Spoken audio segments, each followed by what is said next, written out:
Therapy. Today we're talking about one of my absolute favorite things, Sailor Moon Crystal. Yay! Season 1! Okay, well, good and bad. First of all, let's talk about production values, okay? To me, the backgrounds were phenomenal. Right from the very first scene, I was like, oh my god, this is going to be fantastic.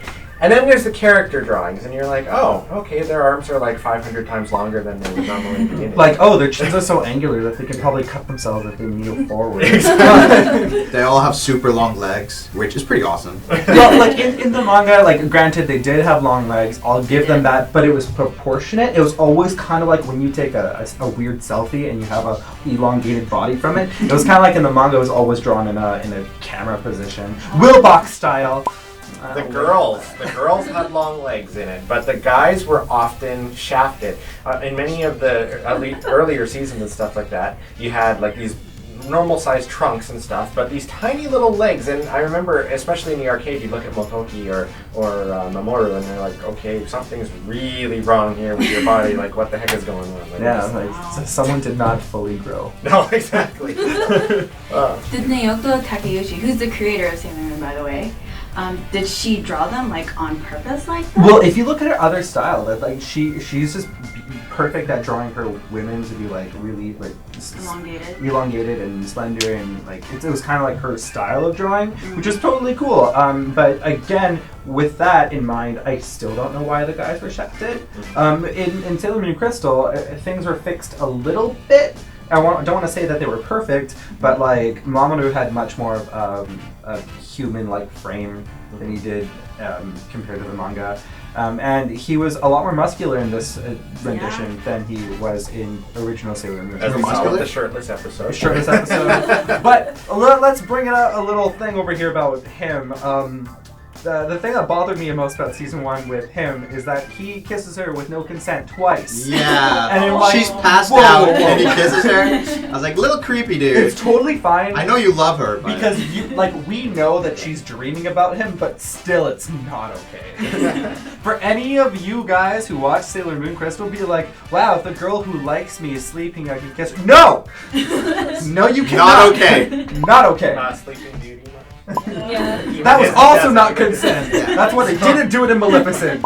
Not consent. Sailor Moon Crystal for me, I saw it with very, very, very rosy nostalgia glasses just because I really enjoyed the original Sailor Moon. It was one of my first anime, and as somebody who isn't as observant for animation and stuff, I still enjoyed it. Like, there are a couple times that I honestly was like, whoa, that looks a little disproportionate, but at the same time, it was just full of whimsy, like for me personally, I think even the animation even just added into the more whimsical factor of it, even though I know it's not technically proper, but. And I know a lot of people were going into it thinking, okay, this is going to be neat, they're rebooting it and stuff, and some people were expecting it to be exactly what it came out to be, which is true to the manga. Other people really wanted to have still some differentiating pieces to it.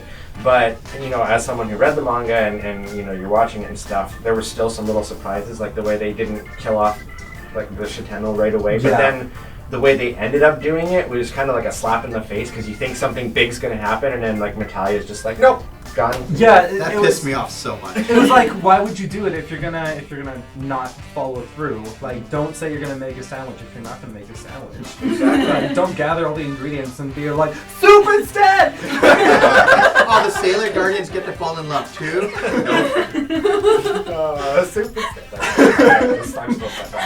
instead. That's pretty much how I felt about that whole thing. And one thing that did definitely bother me about just the season in general was how I felt they got kind of lazy about a few things. Transformation sequences. It was cool how they did it in CG, but then I expected them, because I'm like, okay, cool, you have CG.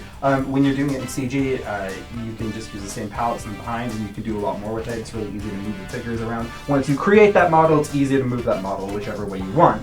But yeah, they keep the same transformation all throughout. I was actually kind of disappointed. Like the only change with the transformation was when Sailor Moon got her new brooch. Yeah, and they got their new pens. But besides that, there wasn't anything interesting. There wasn't anything new about it. Yeah. And I was expecting like, okay, awesome. You have a brand new series. You can go like really into the metaphorical part of what these Sailor Scouts mean, what their powers are, what they stand for as human beings. You can represent that within their transformation. Nope, not at all. I was pleasantly surprised that Venus at least had her own special pen that she got from Sailor V, and they're at least acknowledging that.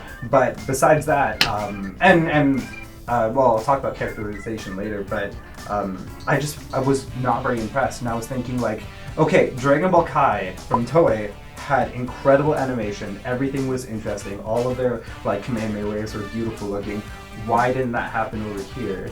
Because that was also an ONA, like an online series first before it became a television series. So probably because of the fact that they know that Sailor Moon merchandise is going to sell. Yeah. So they're like, okay, well, the merchandise is what we actually care about. Let's, we'll just put whatever out, everybody's going to accept it. Well, they didn't. There's been a huge backlash with it. And I'd almost go as far to say that the live action series transformations were almost better than Sailor Moon Crystal transformations. And even that's a Super slap in the face. Yeah. There we go. Even the Sailor Moon Super S musical, they did a transformation sequence, which was really neat. They actually, that whole musical was really weird. They had it like green screens and stuff. They had it projected over the audience, and I'm like, wow, that's phenomenal. But then you're watching the Sailor Moon Crystal stuff, and you're like, oh, why?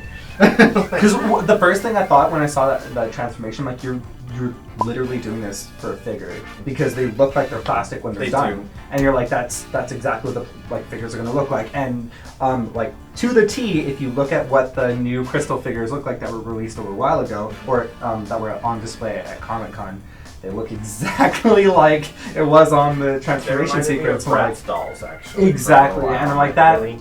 Come on, it's not American. Now another thing, I was just drawing a parallel. So we were talking a little earlier about the sword and stuff like that they have. In the original anime, they never really went into the whole sword thing, and then when you get to Sailor Stars, Galaxy is the one that's got the sword, and it shatters because the whole theme of the original series was that they don't necessarily have to use weaponry. It's more of that sort of thing. So Crystal is a lot closer to the manga. They do have the sword thing there, so you've got these two completely different things with the same series, and it's just amazing. That's the part that still rises Sailor Moon Crystal to a competitive point, is the fact that the storyline is like on par. I really do enjoy especially how the characters are. I know the biggest complaint with the characters is that they don't have time to get to know each other compared to in the original Sailor Moon series, where there's a lot of banter, there's a lot of stuff that goes on in between. But the thing that people, if you ever decide to read the manga, you're going to realize that they never have a chance to rest. Every single minute there's either someone dying, or there's someone in peril, or something happens constantly. And I remember in the manga, there was only one time that you ever see Usagi cry, and that's in season 4 or so in the part of the manga, when she finally truly believes that Mamoru doesn't love her. But the thing is, if you watch the original series, cries every episode. Cries like every other minute of every Same as episode. Crystal, she cries all the time. Yeah, she was a lot more teary, but she also is able to pull herself together a lot more than she is in the original series. Yeah, she's a lot less whiny in Crystal. No one's that. But biggest character change of all, if you're going just strictly between Crystal and the original anime, is Mars. Her whole demeanor is completely different. She's so sassy in the original, yeah, and she's now supposed to keep she's very reserved. And that's the part that I also really enjoyed. Mike, you finally have the asexual, apathetic priestess Mars, who's just like, no time for boys, no time for anything. We either get this done or get going. Yeah. And you're like, finally, we have someone who's a representative of someone who's down to business all the time and doesn't actually care about this stuff. So I wonder if Christina V is going to have a lot of fun, because her character is changing so much with the new Viz dub. Of course, she's Mars in both of them, so that's going to be a lot of fun for her to do. And Sailor Venus also has quite a bit of change, because she is a soldier in the new series, where it's all about fighting. If you ever read the Sailor V manga, you'll see that she had a lot of heartbreak that happened before Sailor Moon even started. So to see a veteran walk in there, compared to in the Sailor Moon original series, where you have a fun-loving volleyball girl come into the group, which was great. I want to see Sailor V animated. That would be phenomenal. Okay, Toei, listen. Yeah. Anyways, let us know what you liked about Sailor Moon Crystal Season 1. Or what you hated. Yeah. Yes. There's a lot to hate. But a lot to love. Yeah. There's more to hate, I think. V. Sailor V. Konnichiwa minasan. This is Jeremy, special guest on the V Crew. Thank you for watching. Make sure that you hit the like, subscribe, and comment, and let us know what you thought of our video.